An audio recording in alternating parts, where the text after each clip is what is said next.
Hey everybody, it's the OMAD Dad. Welcome back to my YouTube channel, a channel that is dedicated to living the OMAD lifestyle or eating just one meal a day.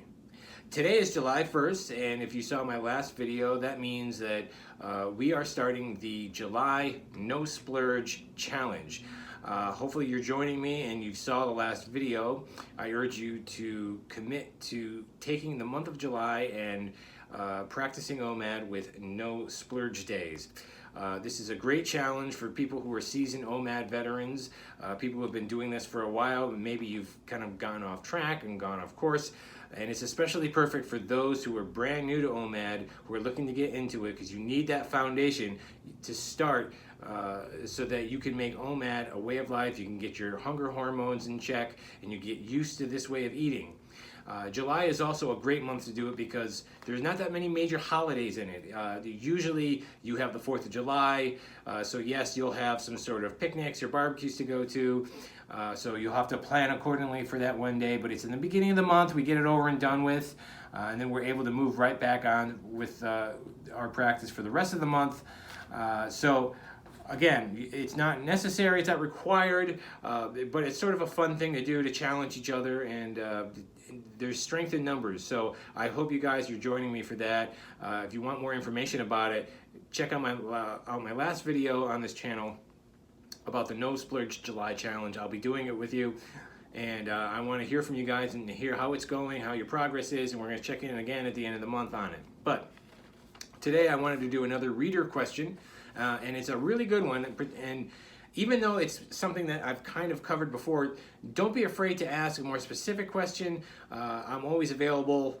I try to make myself available to answer all emails and questions in a timely manner, but it never hurts to keep going over some of the basics, and this is kind of a basic question, but put in a different way, and I think we could always learn by going over some of the fundamentals and the basics. So this was a YouTube comment.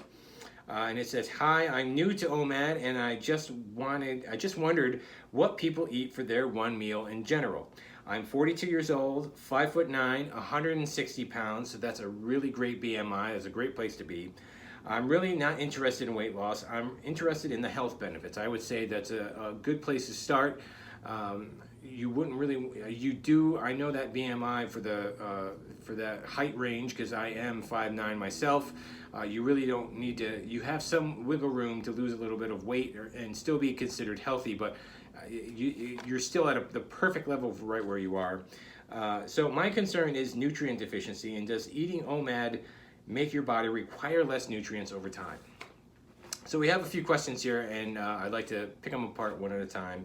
And so of course the first one is what do people eat for their OMAD meal in general? Short answer, whatever they feel like, whatever they would normally make a meal out of.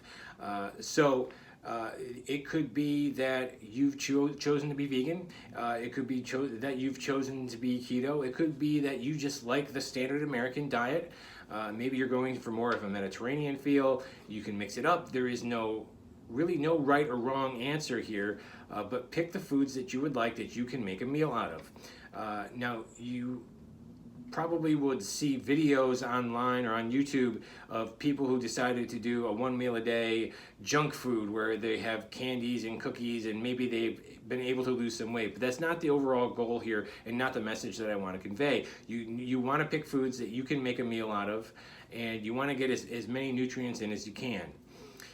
The best thing to do is to think about it ahead of time, plan out your meals so that there really are no surprises, and that you know everything that's going on, and you could utilize some of the food that's left over. But really anything you can make a meal out of. And you know, if you want it to be, it's a little bit more meat heavy today versus not. If you decide that today you don't want to have any, say bread or grains, for example, you know, it's totally fine. But the better, I will say this, the better food choices you make will guarantee that you get, which is another part of your question, will guarantee that you get as many nutrients as possible. And it'll make you feel fulfilled, satisfied, and will make you feel good in between meals. Because don't forget, if you're eating one meal a day within a 1 to 2 hour time span, you're going to be going about 22, 23 hours in between meals, maybe even slightly longer depending on how you time it. So you want to make you want to have food. That's why I've recommended in my earlier videos to include a good amount of fat, healthy fat, fiber, and some protein. You don't have to overdo it with any of those three. You don't have to be exclusive fat or a ton of protein. I think some people kind of overestimate how much they really need. But those three macro components are what help you to stay energized and keep you feeling fuller longer. And if you break down and pull apart those individual pieces, you're going to find that you have a lot of nutrients there, and especially if you have a variety in your diet. So that's the short answer. You can eat what you want, anything that you can make a meal out of. And yes, it's okay to throw in a dessert occasionally. As a guideline, what I found has worked for me personally, to have it to be no more than about 10 to 15% of your daily calories. So if you're going to eat a 1,700 calorie meal, then about 170 to 220 calories of that, no more, should be your dessert. But the way I do it, and what we do it in my house, generally during the week, my dessert, if I want something sweet at the end of my meal, will be usually a piece of fruit, and then I'll bake something on the weekend, and when it's gone, it's gone. And I don't make I don't make like a commercial size batch of sweets in my house, so that I can kind of trick myself into keeping it all week. But when it's gone, it's gone. And this way here, you're making your junk food a little bit more inconvenient, which is a good thing, because that means that you're going to be having less of it and switching over to more fresh fruits or fresh sweets that you would find in nature. But having a sweet like that is a part of your OMAD every so often. Not a big deal. It's okay.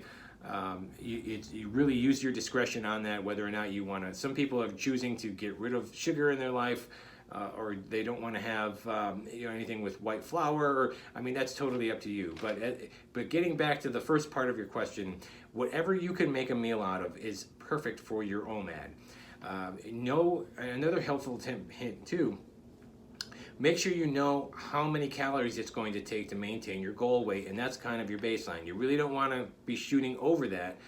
But if, for example, mine is around 1,700 calories a day, if I had an 800 calorie meal, I'm probably going to get hungry fairly quickly, and it's going to be a long 23 hours until my next meal. And you don't have to go crazy like that. You don't have to have a crazy low amount of calories to lose weight. As long as you're creating a deficit, you're eating your one meal a day, you're right on target. You're going to lose weight. It will take some time, but it will work for you.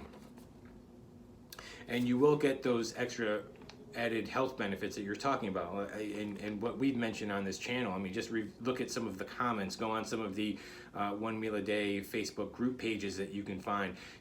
I noticed it in my life, having this amount of time in between meals allows my inflammation levels to normalize and to naturally go down, and little pesky problems that I've had in the past, like eczema or asthma flare-ups, excuse me, these little pesky problems that I've had in the past are gone. And I can count probably twice a year where I've actually had to use my asthma inhaler since going OMAD, and the only time I have to use it is usually during the winter, and if I have a really bad cold.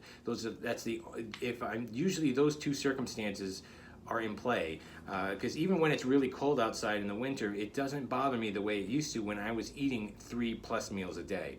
So you will get some health benefits from it. It's going to be unique to each individual person, and it may take a little time to develop. You do have a concern. It said here that you have a little bit of a concern with nutrient deficiency, and you're wondering if after a while eating OMAD will make your body require less of them. And that's short answer is, from what I found, is no. You still require nutrients. That's why it's good to have a well-diversified diet of real food. Leave the processed food is sort of a last ditch effort, sort of a backup plan, or as a special treat. And maybe you really like Burger King.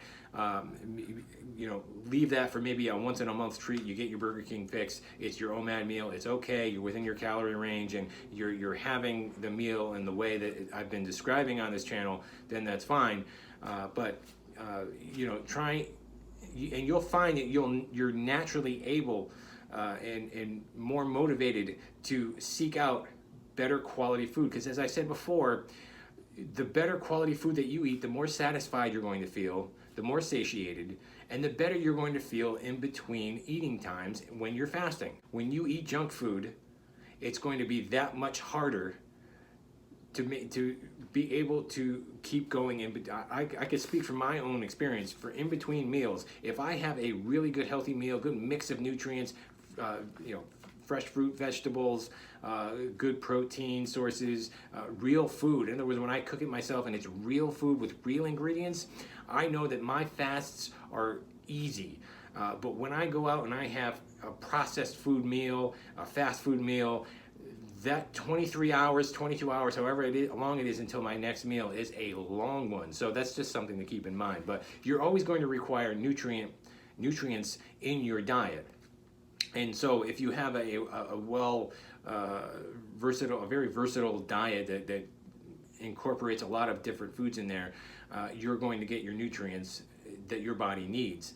I think a lot of the nutrients requirements for a healthy adult, male or female, in the modern times is kind of overstated and estimated to the certain degree that the whole point is to kind of make it seem like there's no way you'll ever be able to eat and keep up with your nutrient requirements, so you need to buy supplements, which in my opinion pretty much just make expensive urine, and is the opinion of other medical professionals and doctors who I've read books of and who I've spoken to. So it was like with the old food pyramid guide, which is now extinct.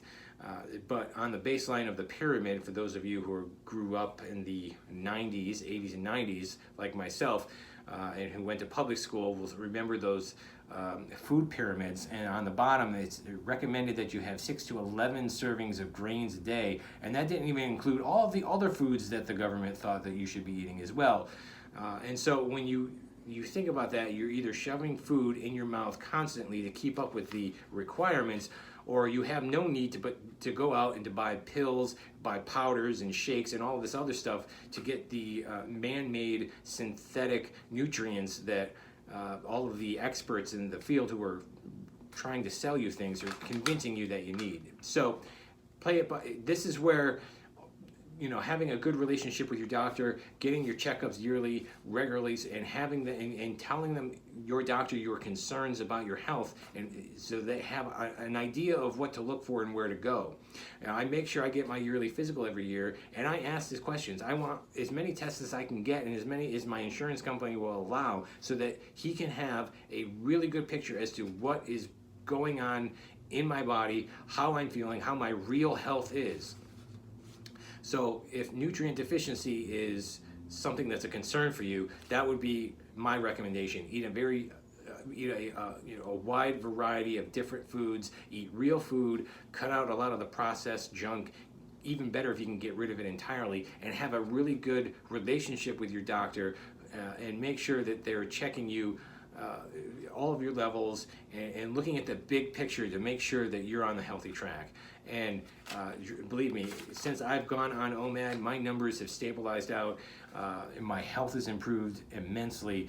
And my doctor, who doesn't necessarily subscribe to the OMAD way of living, and who probably won't be recommending it to his patients anytime soon, told me that, well, whatever you're doing is working, keep it up. So that's what I needed to hear. So that is it for our reader questions for today. And again, I hope you guys are having a really great, happy OMAD. I hope you guys are enjoying that in starting off that July No Splurge Challenge. Again, let me know how it's going. I've heard a lot of commitments from people already, so it's very exciting. So let's make this our month. Let's make this a very impactful and successful month. So that is it for me for today. Have a very happy OMAD, and be well.